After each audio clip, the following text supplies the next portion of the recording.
Bismillahirrahmanirrahim. Assalamualaikum warahmatullahi wabarakatuh.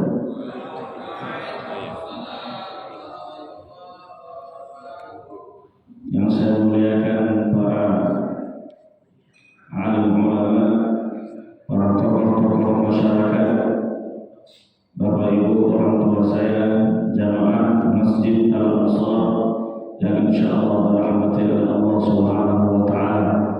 Pada kesempatan pagi yang berbahagia ini, insyaallah taala kita akan mengkaji tentang mengapa kita berakidahkan Asy'ari. Alhamdulillahi wa kafa. Assalatu wassalamu ala Rasulillahil Mustafa wa ala alihi wa sahbihi as-sidqi wal wafa wa ba'd. Keutamaan kita duduk di majelis ilmu berzikir kepada Allah Subhanahu wa taala seperti yang sering kita dengar dalam hadis bahwa Nabi sallallahu alaihi wasallam menegaskan, man shalla subha fi jama'atin thumma qa'ada yadhkurullah hatta tadlu'a asy-syams fa shalla rak'atain kana ka'ajri hajjatin wa 'umrah tammah. Siapa yang salat subuh berjamaah kemudian duduk berzikir mengingat Allah, kemudian dia melaksanakan salat sunnah isyraq 2 rakaat, maka nanti dia akan mendapatkan pahala haji dan umrah sempurna.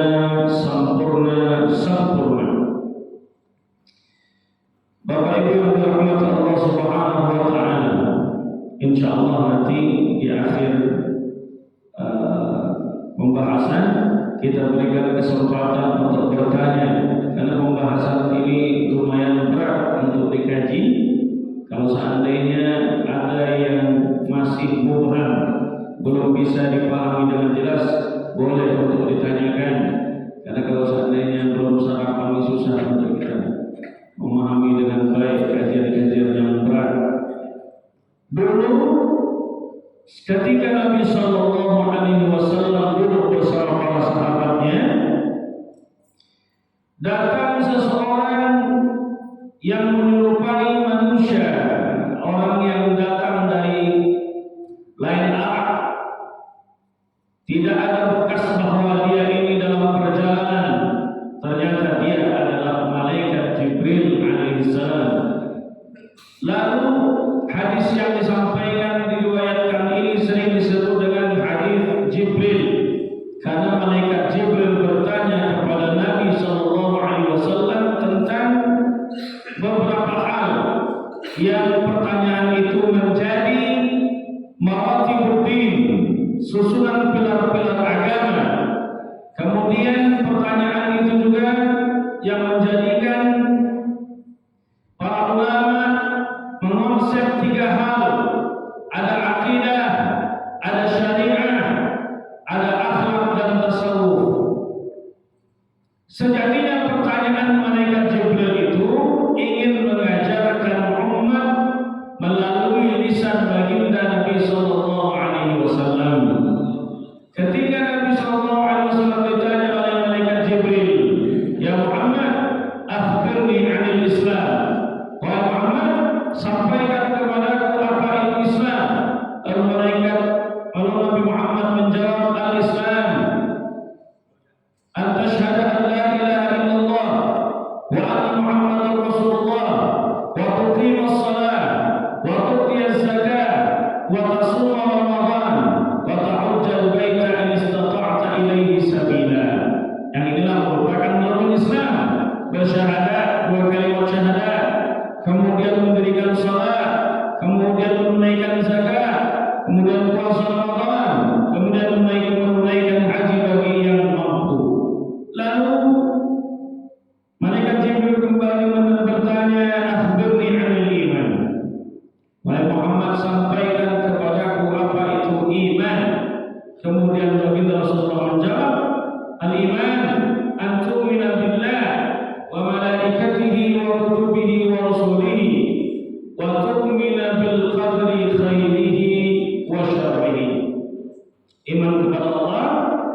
kepada malaikat Allah, iman kepada kitab-kitab Allah, iman kepada Rasul-Rasul Allah, kemudian iman kepada yaumil akhir, serta iman kepada takdir baik maupun takdir yang buruk, dan itu merupakan rukun iman.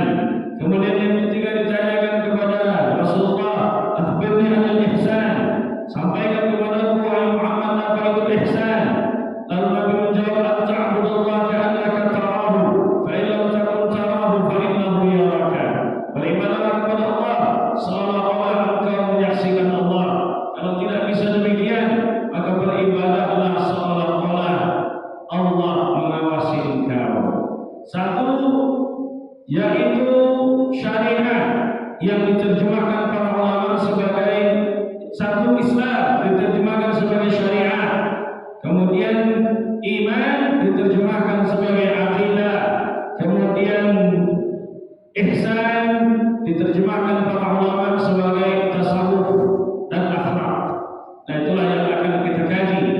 Yaitu yang pertama mengenai akidah yang diambil sumbernya dari iman. Akidah apa yang kita pakai? Bagaimana kita mengenal Allah? Bagaimana kita mengenal malaikat-malaikat Allah? Bagaimana kita mengenal Rasul-Rasul Allah? Itu dibahas dalam ranah akidah. Sedangkan yang berkaitan mengenai Islam itu adalah ranah syariat. Bagaimana kita bermazhab? Nah, itu yang akan kita kaji nanti insyaallah pertemuan selanjutnya. Selanjutnya yang ketiga adalah al-ihsan. Al-ihsan itu identik dengan tasawuf dan akhlak. Apa hakikat daripada tasawuf? Apakah tasawuf ini ajaran sesat?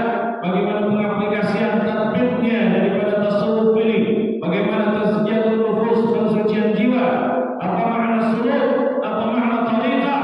Apa makna mursyid? Nah, itu yang akan kita kaji insyaallah di pertemuan ketiga. Pertemuan ini yang kita kaji adalah pilar pertama yang berkaitan mengenai akidah. Akidah apa yang akan kita kaji? Yaitu akidah Ahlus Sunnah wal Jamaah, yaitu akidah Asy'ari.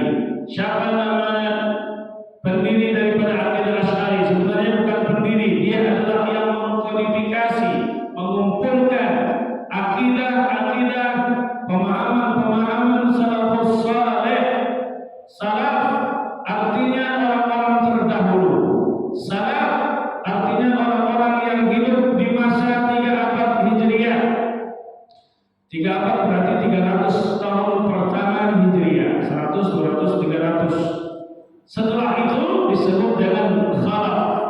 Berarti kita khalaf karena kita hidup setelah dari 300 Hijriah.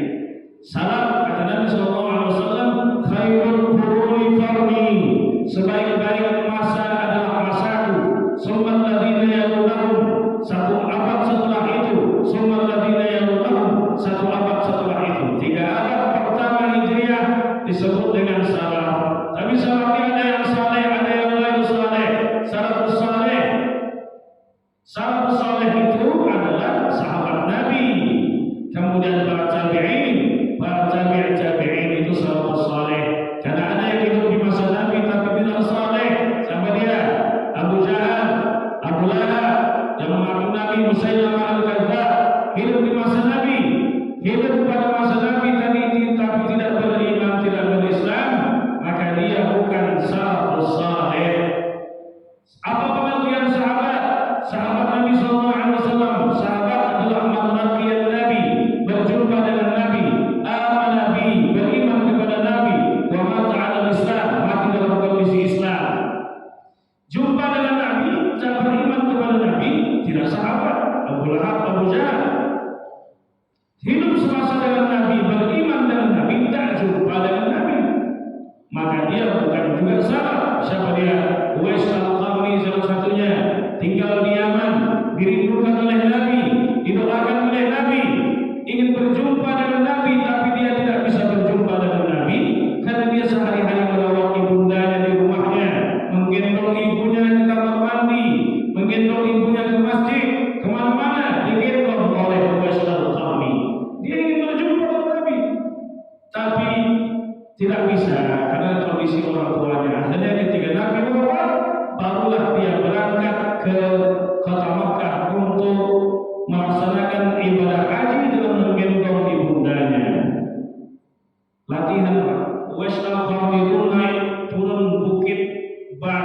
dengan menggendong seekor kambing di belakangnya, di pundaknya, lalu naik turun naik. Latihan supaya nanti bisa menggendong ibundanya dari Yaman menuju ke Makkah. Walaupun demikian, Uwais Al-Qarni tetap memberikan petuah kepada kita, walaupun ibunda kau gendong sampai ke Makkah Al-Mukarramah melaksanakan haji, belum bisa menggantikan perjuangan dan kasih sayang dari ibunda. Uwais Al-Qarni hidup semasa dengan Nabi, didoakan oleh Nabi, tapi tak berjumpa dengan Nabi, tak disebut dengan sahabat. Yang berjumpa dengan sahabat namanya tabi'in, tak jumpa dengan Nabi. Yang jumpa dengan tabi'in, tak jumpa dengan sahabat, namanya tabi'ut tabi'in. Itulah salafus saleh yang hidup di 3 abad pertama Hijriah. Nah, itu yang ingin kita kaji. Akidah Asy'ari, karena Imam Asy'ari ini lahir pada tanggal 264 Hijriah dan 260 Hijriah dan wafat di tahun 324 Hijriah, maka akidah Asy'ari adalah akidah salaf karena dia hidup di 3 abad Hijriah, 3 abad pertama Hijriah. Sedangkan kawan-kawan kita dari Salafi, mereka mengikuti Imam Ibnu Taimiyah, sedangkan Imam Ibnu Taimiyah hidup di abad ke-7, lahir pada tahun 661 Hijriah. Jadi sekarang siapa yang mengikuti salaf? Yang sejatinya mengikuti salafus saleh adalah orang-orang yang berakidahkan Asy'ari. Oh, kenapa akidah Asy'ari? Kenapa tidak ikut langsung akidah Rasulullah SAW? Maka orang harus paham sejarah, kronologi. Pada masa Nabi SAW wafat, sahabatnya wafat, sudah mulai muncul sekte-sekte sesat bertebaran di mana-mana. Maka akidah Asy'ari ini adalah akidah yang mengcounter semua pemikiran-pemikiran sesat yang bertebaran di tengah-tengah umat. Pemikiran sesat yang dibawa oleh Mu'tazilah, pemikiran sesat yang dibawa oleh Qadariyah, Jabariyah, Syiah, Khawarij, Murji'ah, Falasifah, Musyabbihah, Mujassimah, semua kelompok-kelompok sekte-sekte sesat ini bertebaran di tengah-tengah umat sehingga membuat Imam Abu Hasan Al-Asy'ari mengcounter mereka. Yang pemikiran-pemikiran ini dikaji dalam ilmu kalam. Bapak Ibu yang dirahmati Allah Subhanahu wa taala, jadi Imam Abu Hasan Al-Asy'ari yang mengkodifikasi, mengumpulkan akidah-akidah yang dipahami oleh Nabi dan para sahabatnya, maka kita berakidahkan Asy'ari. Pemahaman salaf mengenai akidah ini ada 2 macam. Pertama, tafwid. Tafwid itu menyerahkan maknanya kepada Allah Subhanahu wa taala tapi tetap mengimani lafaznya, lafaz yang ada di dalam Al-Qur'an. Sedangkan satu lagi ta'wil. Ta'wil itu adalah sarful ma'na allazi ila al-ma'na alladhi yaliqu bihi, mengalihkan makna yang kurang layak bagi Allah ke makna yang lebih layak bagi Allah Subhanahu wa taala. Nah, itulah akidah Asy'ari, menta'wil. Sedangkan akidah-akidah lain yang dulu muncul seperti akidah Mu'tazilah, seperti akidah Qadariyah, Mu'tazilah dan Falasifah, mereka tidak percaya terhadap takdir dari Allah Subhanahu wa taala. Orang Qadariyah, orang Mu'tazilah menganggap bahwa segala sesuatu itu dibuat oleh manusia saja. Al-insan yakhluqu af'alahu bi nafsihi. Manusia dapat menciptakan perbuatan mereka sendiri. Jadi tidak ada keikutsertaan Allah Subhanahu wa taala. Manusia cukup berikhtiar. Allah tidak menentukan apa-apa. Itu akidah Mu'tazilah. Itu akidah Qadariyah, tak percaya takdir. Sedangkan akidah Jabariyah sebaliknya. Mereka anti terhadap ikhtiar. Justru mereka menyerahkan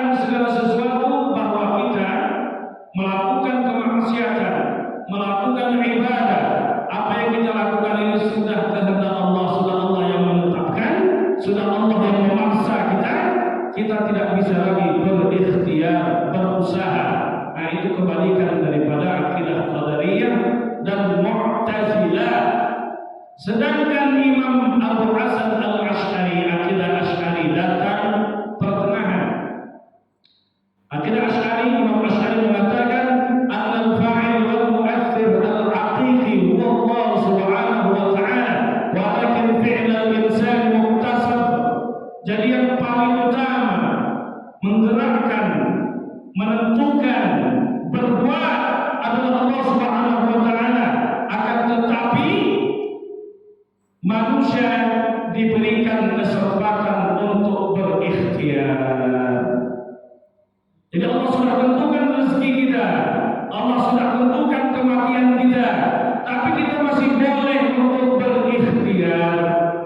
Kita masih boleh memilih taat atau memilih bermaksiat. Itu adalah bentuk ikhtiar. Walaupun sudah ditetapkan kita bermaksiat di hadapan Allah di Lauhul Mahfuz, maka kita masih diberikan kesempatan untuk berikhtiar. Syekh Ramadan Al-Buti menulis kitab Al-Insan Bainal Musayyar wal Mukhayyar. Manusia itu ada yang dia diperjalankan, ada yang dia bisa untuk memilih.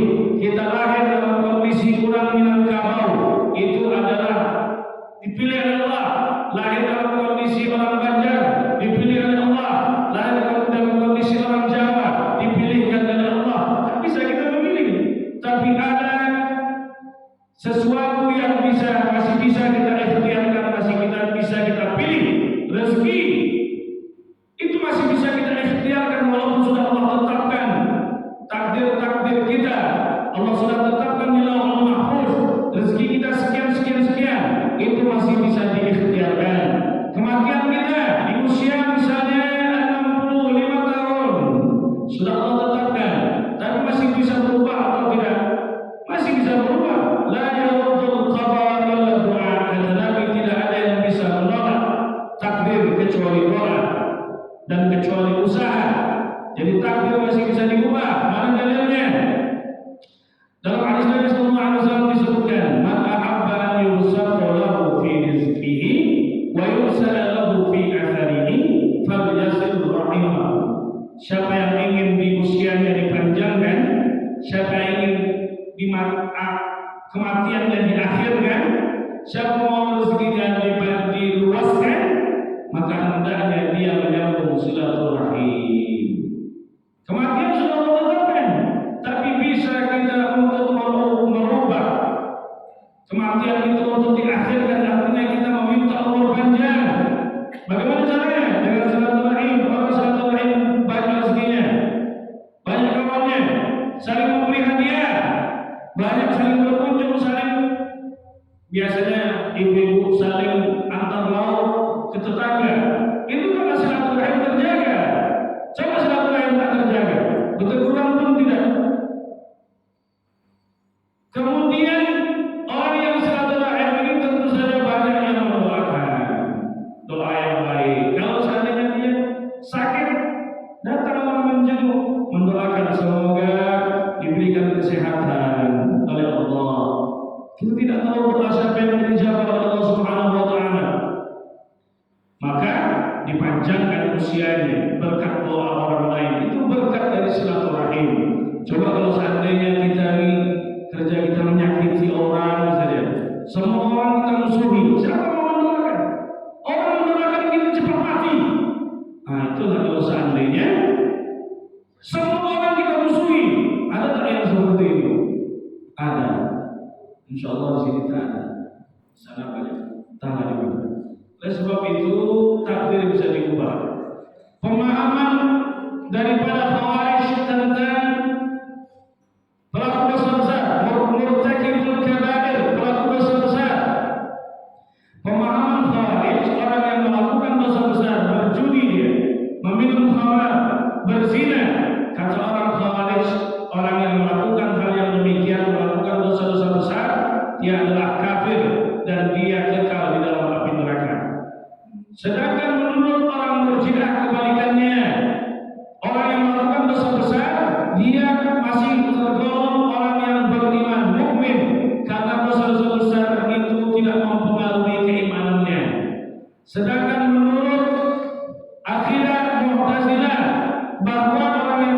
dosa besar dan dia orang Islam. Dia tidak mukmin, dia tidak kafir. Dia manzilah baina manzilataini. Kedudukan di antara dua kedudukan, tidak mukmin, tidak kafir. Maka akidah ini akidah tak jelas. Akidah yang Mu'tazilah ini kurang jelas. Disebut dia fasik, tak jelas. Maka akidah Asy'ari yang berada di tengah-tengah, yaitu orang yang melakukan dosa besar, dia tetap beriman tapi imannya cacat disebabkan karena perbuatan dosa yang dia lakukan. Kalau Allah berkehendak, Allah akan mengazab. Kalau Allah tak berkehendak mengazabnya, Allah tak mengazabnya. Itulah akidah Asy'ari, akidah Ahlus Sunnah wal Jamaah. Menurut orang Syiah, Quran ini sudah dipalsukan sejak Abu Bakar mengumpulkan Al-Quran menjadi sebuah mushaf. Sebelumnya Al-Quran ini dikumpulkan di pelepah kurma, ditulis di pelepah kurma di bebatuan, kemudian di tulang-tulang unta, kemudian pada masa sahabat. Nah ini juga dalil bahwa apa yang tidak dikerjakan Nabi adalah bid'ah, itu batil dengan ini. Batal kaidah itu karena Nabi belum pernah mengumpulkan Al-Quran menjadi sebuah buku, sebuah mushaf. Jadi pada masa Nabi masih terpencar, disebabkan banyak yang wafat, para hufaz, para hafiz Quran yang saat itu banyak yang meninggal dunia. Maka Nabi Sallallahu Alaihi Wasallam, Umar bin Khattab mengusulkan kepada Khalifah Abu Bakar Siddiq, bagaimana kalau seandainya kita mengumpulkan Al-Quran supaya Al-Quran itu terjaga sampai hari kiamat. Itu setelah wafatnya baginda Nabi Sallallahu Alaihi Wasallam baru dibukukan Al-Quran. Tapi bagi kata orang Syiah, Quran tidak lengkap lagi karena dikumpulkan oleh Abu Bakar itu banyak yang dihapus ayat-ayatnya, banyak yang dihapus suratnya. Jadi bukan kita sekarang menurut orang Syiah palsu. Banyak yang sudah dihapus menurut orang Syiah karena mereka membenci Abu Bakar, membenci Umar, membenci Utsman, disebabkan karena tiga orang ini, tiga khalifah ini merebut kekuasaan Sayyidina Ali saat Nabi Sallallahu Alaihi Wasallam wafat. Yang mengurus jenazah Sayyidina Ali, yang bertiga ini malah bermusyawarah di Saqifah Bani Sa'idah menentukan siapa yang berhak untuk menjadi khalifah setelah wafatnya baginda Nabi Sallallahu Alaihi Wasallam. Padahal sehari tanpa pemimpin umat ini akan kacau.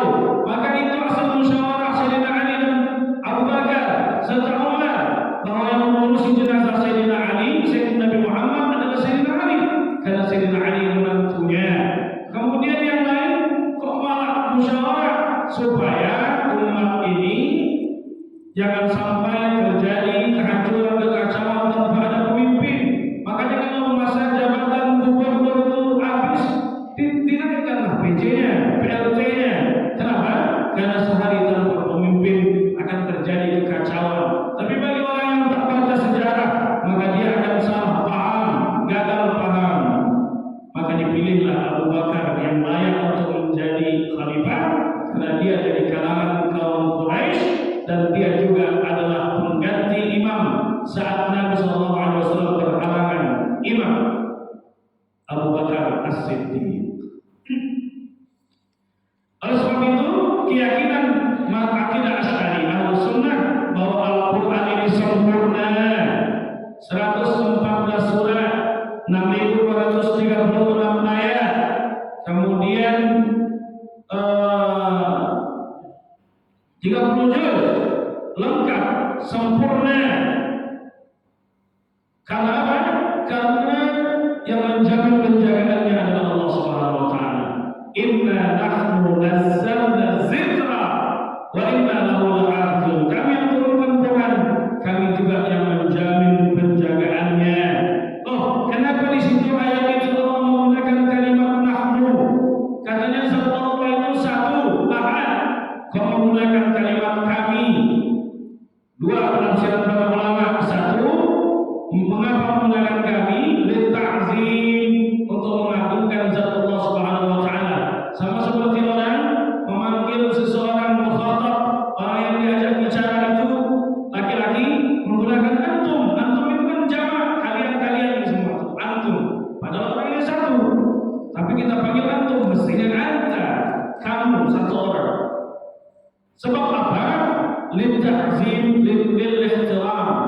lil ikram, untuk memuliakan, maka menggunakan kalimat nahnu. Kemudian yang satu lagi adalah nahnu itu Allah mengikut sertakan makhluknya dalam penjagaannya, termasuk sahabat-sahabat Nabi, termasuk para penghafal Quran, menjaga Al-Quran tidak dari dengan hafalan-hafalan. Akidah Syiah juga menganggap bahwa kita tidak lagi bisa memandang wajah Allah di surga, atau kita di hari kiamat tidak akan bisa melihat zat Allah. Mereka berdalil dengan dalil Nabi Musa ketika menerima wahyu di Bukit Tursina. Apa kata Nabi Musa? Qala Rabbi arini anzur ilaik. Wahai Rabbku, wahai Tuhanku, perlihatkan zatmu, aku ingin melihat engkau. Maka apa kata Allah Ta'ala? Lan tarani, kau tak akan pernah bisa melihatku, wahai Musa. Jadi Nabi Musa tidak melihat zat Allah saat dia menerima wahyu di Bukit Tursina. Kata Syekh Mutawalli Asy-Sya'rawi, salah satu ulama tafsir di Mesir, kata beliau, di situ kan Allah telah mengatakan lan urah, aku tak akan pernah bisa dilihat. Tapi Allah bilang lan tarani, kau tak akan pernah bisa melihatku, wahai Musa. Kata para ulama, maksud tidak bisa melihat zat Allah itu adalah ketika di dunia, tapi ketika di akhirat nanti kita bisa melihat zat Allah Subhanahu wa ta'ala. Dari mana kita tahu? Dari lanjutan ayatnya, walakin zur ilal jabali walakin zur ilal jabali walakin istaqarra makanahu fasawfa tarani. Tapi lihatlah Bukit Tursina itu. Kalau seandainya Bukit Tursina itu kokoh, tak bergerak, dia tetap kokoh, berdiri kokoh, maka kau akan melihatku, kau akan bisa melihatku, kata para ulama. Maksud walakin istaqarra makanahu fasawfa tarani, kau akan bisa melihat keagunganku. Tapi kita insyaallah tetap akan bisa melihat zat Allah nanti di hari akhir, tapi melihatnya bila takyif, tanpa bagaimana, tanpa arah dan sebagainya. Bapak Ibu yang dirahmati oleh Allah Subhanahu wa taala, sama seperti akidah musyabbihah. Musyabbihah itu menyerupakan Allah dengan makhluk, atau mujassimah, menjasmanikan Allah seolah-olah Allah sama serupa dengan makhluk, punya anggota jasmani, punya tangan, punya wajah, punya kaki, punya mata dan sebagainya. Banyak yang diperdebatkan. Ayat-ayat mutasyabihat, ayat-ayat mutasyabihat itu maksudnya ayat yang masih mubham, tidak bisa dipahami kecuali dengan penjelasan para ulama. Itu ayat-ayat mutasyabihat. Dan ayat-ayat mutasyabihat ini itulah tadi, ada yang ditafwidkan, diserahkan maknanya kepada Allah, dan ada yang ditakwil. Takwil itu dipindahkan maknanya ke makna yang lebih tepat. Ar-Rahmanu 'alal 'arsy istawa. Kalau dimaknai istawa itu dengan zahirnya, maka kita akan sama dengan musyabbihah, mengisbatkan istawa, bahwa Allah itu bersemayam di arsy. Bahkan Ibnu Taimiyah memaknai sebagai al-julus, Allah duduk di arsy. Arsy itu di mana? Di langit, kata mereka. Ar-Rahman 'alal 'arsy istawa, Allah duduk di arsy, itu mengisbatkan makna. Sama isbat itu menetapkan maknanya. Seperti yang Allah fawqa aydihim, tangan mereka, tangan Allah di atas tangan-tangan mereka. Mereka isbatkan maknanya bahwa tangan itu ya tangan. Akan tetapi tangannya tidak seperti kita. Ini masuk kategori mujassimah karena menjasmanikan Allah. Maka para ulama salaf itu ada dua macam caranya tafwid, memaknai, beriman kepada makna istawa. Lafaz istawa itu kita iman kepada istawa, tapi tafwid, serahkan maknanya kepada Allah. Allahu a'lam bi muradi. Allah yang tahu maknanya. Itu para sahabat juga demikian tafwid. Kemudian satu lagi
maka itu juga sesuatu yang mustahil, karena Allah bukan sesuatu yang hadis, bukan sesuatu yang baru. Allah lebih dulu dari segala apapun, maka tidak mungkin Allah bersemayam di atas makhluknya, bernaung membutuhkan kepada makhluknya. Dalam mereka yang lain bahwasanya Allah itu berada di langit, Allah punya sifat Ali, kata mereka. Apa makna Ali? Tinggi.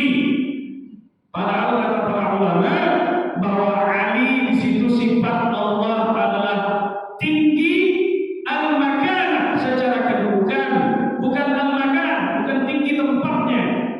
Dalam mereka lagi bahwa Nabi Sallallahu Alaihi Wasallam di Isra dan Mi'rajkan ke Sidratul Muntaha itu bukti Allah di langit. Padahal menurut Ahlus Sunnah wal Jamaah, ketika Nabi Muhammad SAW dimi'rajkan itu adalah linuliyahu min ayatina, untuk memperlihatkan sebagian dari tanda-tanda kebesaran kami, diperlihatkan kondisi surga, diperlihatkan kondisi neraka, diperlihatkan kota Nabi akan di mana dia akan hidup dan dimakamkan, Yathrib, kota Madinah.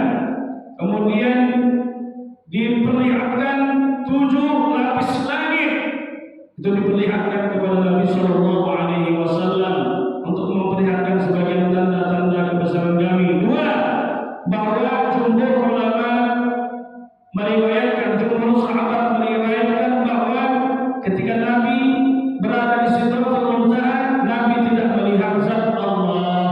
Ditanya oleh Aisyah, hal ra'aita rabbak, wahai kekasihku, apakah engkau melihat zat Allah?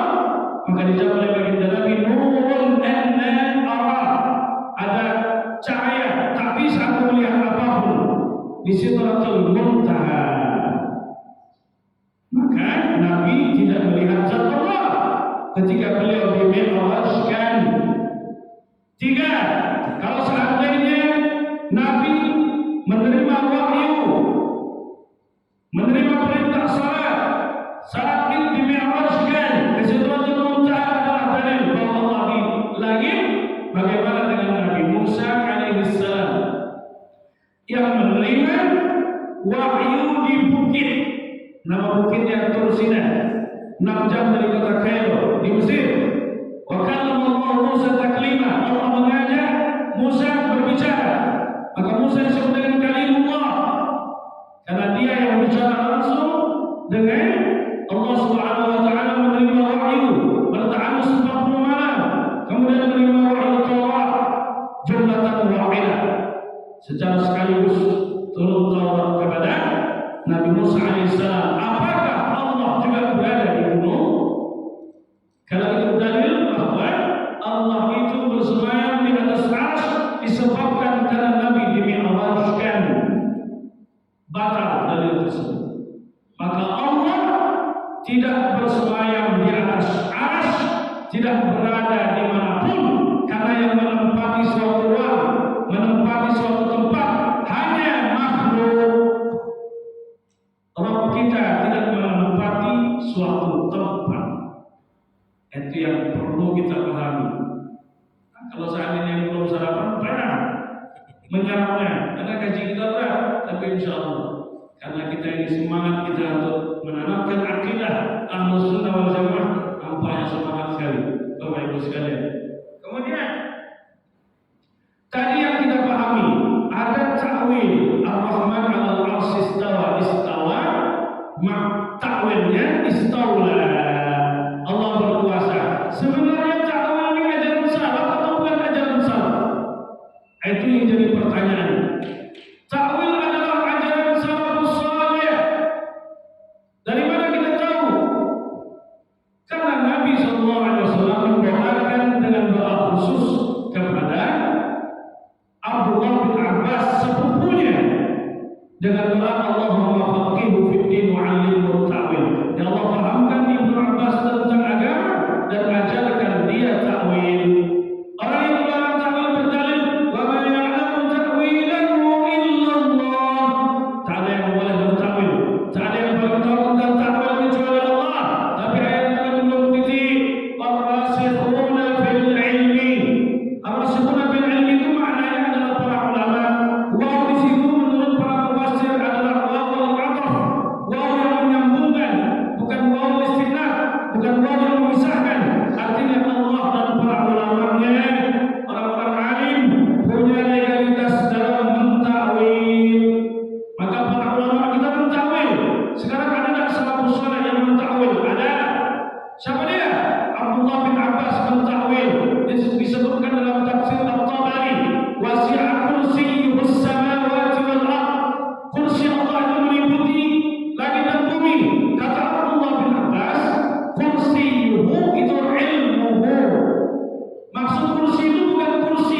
saya peduli. Tapi maksud kursi itu adalah ilmu Allah Subhanahu wa taala, ilmunya, bukan kursinya.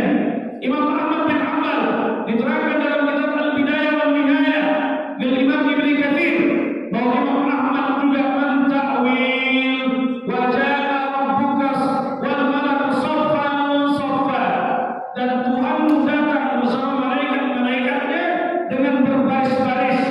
Jadi Allah dengan malaikat-malaikat datang dengan berbaris-baris. Itu kalau seandainya pemahaman orang-orang musyabbihah dan mujassimah.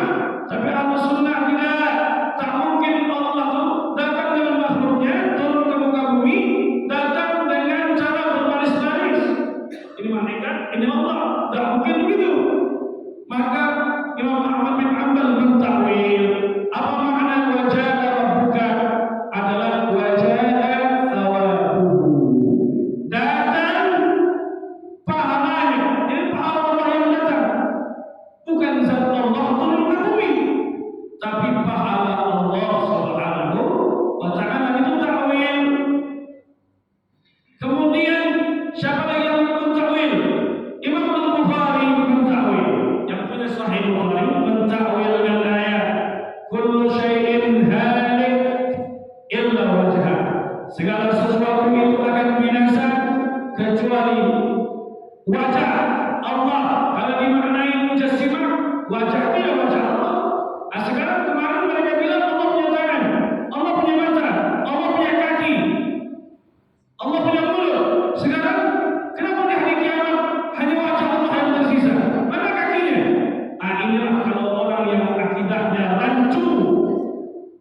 Maka Imam Bukhari mentakwil kullu syai'in halik illa mulkahu, kecuali kekuasaan Allah Subhanahu wa taala semua binasa, kecuali kekuasaan atau kerajaan Allah Subhanahu wa taala semua akan binasa.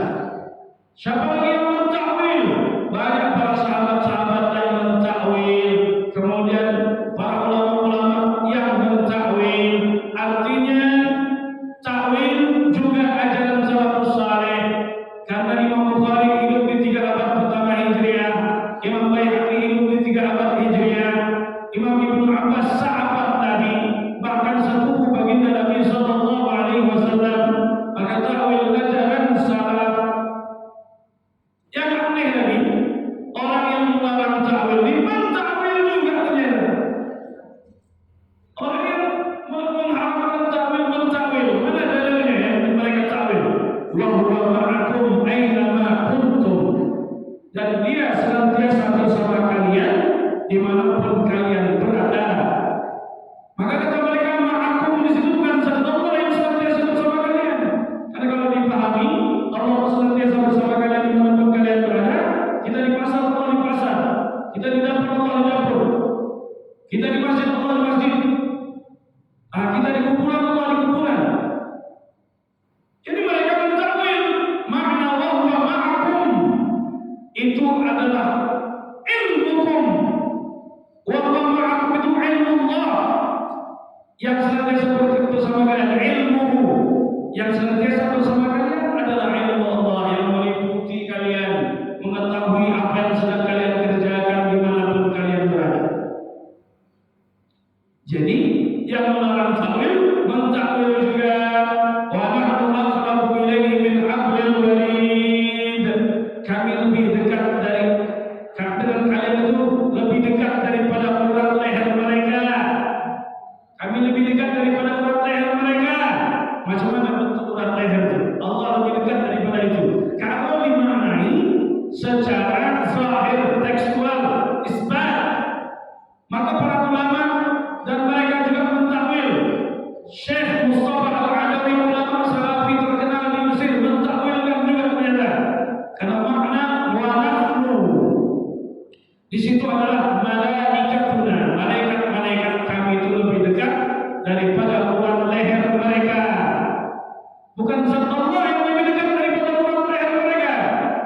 Kalau seandainya mereka melarang takwil, maka mereka akan terjatuh juga kepada apa yang mereka pahami dari musyabbihah menyerupakan Allah dengan makhluk atau mujassimah yang mereka menjasmanikan Allah Subhanahu wa taala, menganggap Allah punya jasmani. Oleh sebab itu, kalau seandainya kita ingin selamat, maka kita mengikuti firqatul najiyah, kelompok yang selamat, yaitu akidah Imam Abu Hasan al-Ash'ari. Karena akidah Ash'ari ini adalah akidah mayoritas umat Islam. 90% kata Syekh Ahmad Muhammad Al-Qayyum Syekh Al-Azhar, Imam besar Al-Azhar, bahwa 90% agama, 90% akidah umat Islam di dunia adalah akidah Ash'ari dan Maturidi. Kalau akidah Maturidi itu kebanyakan dipakai oleh orang-orang yang bermazhab Hanafi di Kyrgyzstan, Pakistan, Afghanistan, yang ujungnya tan, yang mereka bermazhab Hanafi biasanya sepakat dengan Maturidi. Kemudian ada di Mesir, di Maroko, di Aljazair, di Asia Tenggara, di mana-mana, di Yaman, akidahnya adalah akidah Ash'ari. Jadi akidah kita adalah akidah Ash'ari. Ketika saya mengkaji, mengambil sanad hadis Sunan Ibnu Majah dengan Sayyid Usama Mansi, salah satu ulama di Makkah Al-Mukarramah, murid dari Sayyid Alawi Al-Maliki rahimahullah, bahwasanya beliau menjelaskan satu hadis, la tajtami'u ummati 'ala dhalalah fa iza ra'aytum ikhtilafan fa'alaykum bis-sawad al-'azam. Umatku ini tak akan pernah terpecah belah atau bersatu menjadi satu, terkumpul menjadi satu, tersesat semua. Itu mustahil terjadi, kata Nabi. Maka kalau seandainya kalian melihat ada perbedaan di tengah-tengah umat, ikuti as-sawad al-'azam, ikuti mayoritas umat Islam. Dan mayoritas umat Islam itu bermazhab, mayoritas umat Islam itu bertasawuf, mayoritas umat Islam itu berakidah Ash'ari. Di mana-mana akidahnya adalah akidah Ash'ari, as-sawad al-a'zam, mayoritas umat Islam. Rawahu Ibnu Majah, yang diriwayatkan oleh Ibnu Majah. Maka kata beliau, akidah Ash'ari dan Maturidi, Ahlussunnah itu akidah Ash'ari dan Maturidi, bermazhab dengan 4 mazhab dan bertasawuf serta berakhlak. Itulah Ahlussunnah wal Jamaah. Oh, akidah Ash'ari ini kok bikin 20 sifat, sifat wajib, 20 sifat mustahil, 1 sifat jaiz. Ini siapa yang mengajarkan? Salaf mana yang mengajarkan? Apa jawaban kita? Emangnya akidah trilogi uluhiyah, rububiyah, asma wa sifat itu salaf yang konsep. Yang konsep adalah Imam Ibnu Taimiyah yang bikin akidah uluhiyah, rububiyah, asma wa sifat.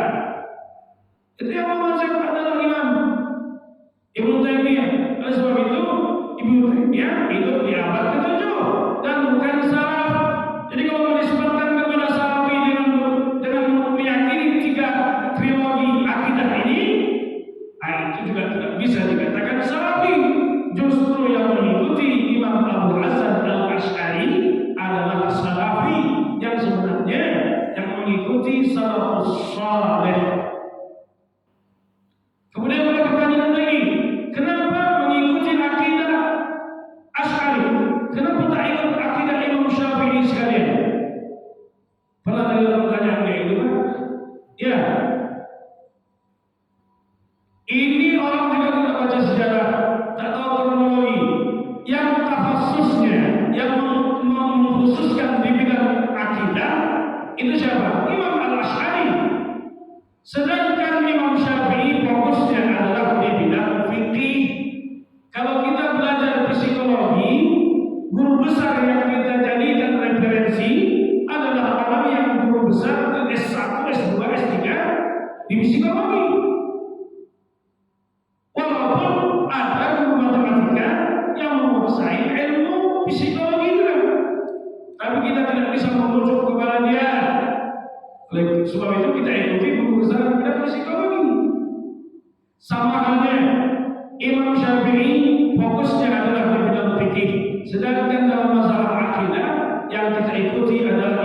Abu Hasan Al-Asy'ari, karena beliau yang mengkodifikasi serta mengcounter semua pemikiran-pemikiran sesat tadi. Kemudian yang kedua, riwayat yang mengatakan Imam Asy-Syafi'i mengakui bahwa Allah berada di langit itu adalah riwayat yang batil. Kenapa? Karena ada salah satu perawinya yang namanya Abu Hasan Al-Akari. Kata Ibnu Hajar Al-Asqalani, Abu Hasan Al-Akari adalah pendusta hadis. Maka riwayat itu batil, tak bisa diterima. Kemudian kalau kita buka Tabaqat Asy-Syafi'iyah Al-Kubra, di situ baru diketahui bahwa Imam Syafi'i mengakui berakidah Allah mawjud bila makan. Allah itu ada tanpa tempat. Sekali lagi, Allah itu ada tanpa tempat. Setiap kali kita membayangkan sesuatu tentang zat Allah, jangan sampai kita meyakini hal yang demikian karena yang kita bayangkan itu Allah tidak demikian. Allah tidak demikian. Oleh sebab itu kata Nabi, tafakkaru fi khalqillah wa la tafakkaru fi dzatillah. Pikirkan makhluk ciptaan Allah ini. Jangan pikirkan bagaimana zatnya. Bahwa adanya makhluk, adanya sang khaliq. Adanya makhluk, ada yang menciptakan. Oke. Oleh sebab itu kita buka tanya jawab sebentar, 5 menit. Kalau seandainya ada di antara penjelasan tadi yang masih belum bisa dipahami dengan baik, silakan Bapak Ibu kalau ada pertanyaan.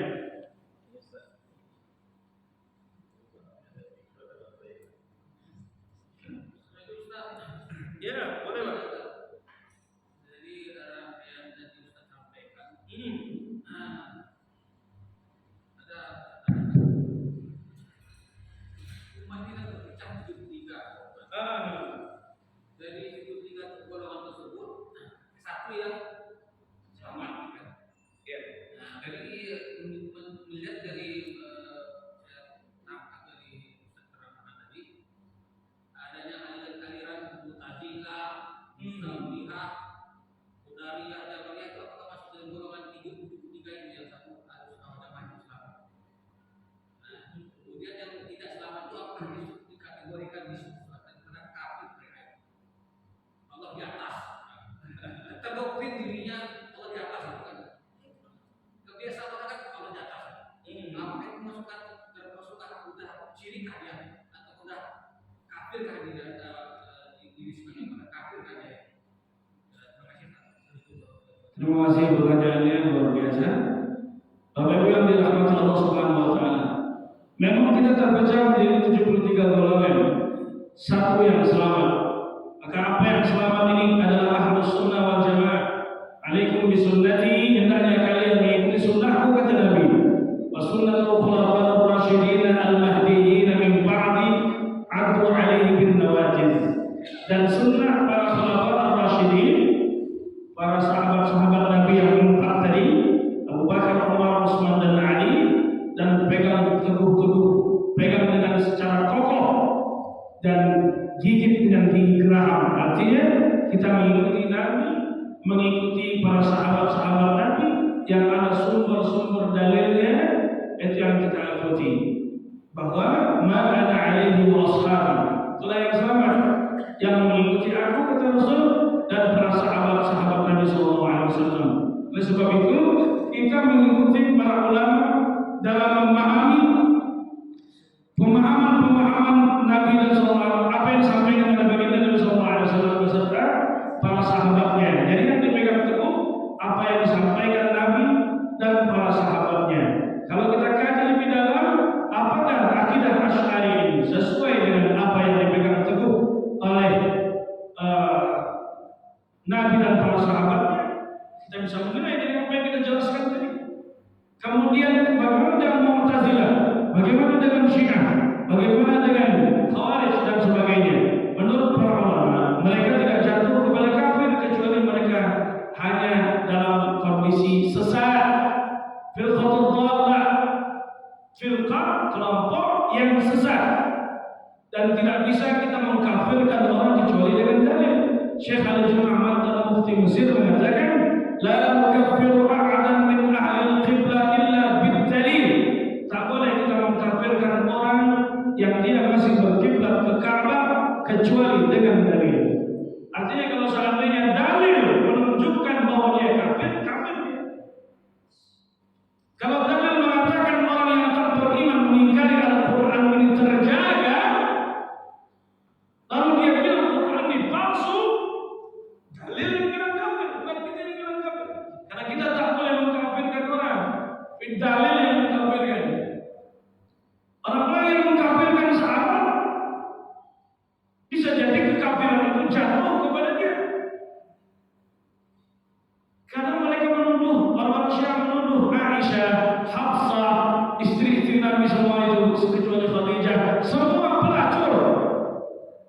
Menurut orang Syiah, dikafirkannya, bahkan dalam syahadatnya, asyhadu an la ilaha illallah wa anna Muhammadar Rasulullah wa anna Abu Bakr wa Umar wa Utsman wa Aisyah kulluhum finnar. Dan Aisyah, Abu Bakar semuanya di neraka. Itu syahadatnya orang-orang Syiah. Kelompok sesat. Tapi Syiah ini tak semuanya pula mereka mengkafirkan sahabat. Ada juga Syiah ini, Syiah Zaidiyah yang ada di Yaman itu, dia tak mengkafirkan sahabat. Dia tak menghalalkan nikah kontrak, tapi dia hanya sekedar menganggap bahwa Ali khalifah yang pertama secara urutan. Itu Syiah Zaidiyah. Tapi Syiah yang ada di Iran rata-rata adalah Syiah Hulau, Syiah sekte yang sesat. Karena mereka mengkafirkan sahabat Nabi, menghalalkan nikah kontrak aku nikah tanpa wali. Aku nikah dan engkau 3 hari, habis itu dilepas lagi. Nikah mut'ah. Nikah hanya sekedar menikmati hubungan badannya saya yang terjadi di puncak Bogor. Banyak orang-orang Saudi Arabia, orang-orang Iran yang mereka kalau musim haji berangkat ke puncak Bogor untuk menjalani nikah mut'ah, dan tak sedikit yang bapaknya nunggu di depan pintu. Main orang itu, bapaknya nunggu di depan pintu. Dan itu terjadi di sana di puncak Bogor. Alhamdulillah min dzalik, nikah mut'ah. Oleh sebab itu menunjuk-nunjuk ke langit itu juga tidak bisa jadi dalil bahwa Allah berada di langit. Kan dalil mereka para dai kalau menyebut Allah tangannya ke atas, seperti fitrah Allah di atas. Ke atas ini itu menunjukkan sesuatu yang tinggi, ke bawah sesuatu yang rendah. Coba maknai hadis, coba pahami hadis Nabi, al-yadul ulya khairun min al-yadis sufla. Tangan di atas lebih baik dari tangan di bawah. Coba kalau tidak ditakwilkan hadis ini, oh tangan kita angkat-angkat kemana-mana. Mau ke pasar angkat tangan, karena tangan di bawah terbaik. Tangan di atas lebih baik daripada tangan di bawah. Padahal memaknainya memberi lebih baik daripada meminta. Maka isyarat tangan ini tak bisa jadi dalil bahwa Allah di langit. Dieditlah foto Ustaz Somad menuju ke langit, menyebut nama Allah. Bukan berarti Allah di langit. Ke atas ini menunjukkan tinggi, agung. Ke bawah menunjukkan sesuatu yang rendah. Ini yang membuat akidah mereka itu rancu. Ya Pak? Kira-kira ada pertanyaan lagi? Insyaallah Ahlus Sunnah wal Jamaah as-sawad al-a'zam, mayoritas umat Islam. Berarti Mu'tazilah minoritas. Berarti Syiah minoritas. Berarti Wahabi Salafi minoritas. Walaupun medianya besar, padahal kajian tertentu, masjid tertentu, tapi medianya besar yang ditonton 20-an juta orang di YouTube. Padahal cuma majelis tertentu. Kalau di Jakarta ada masjid di Blok M, kalau di Kampar juga ada masjid tertentu, di Pekanbaru juga ada masjid tertentu, tapi medianya hebat. Kata Syekh Ahmad Ma'bad Abdul Karim, salah satu guru besar bidang hadis, ulama hadis yang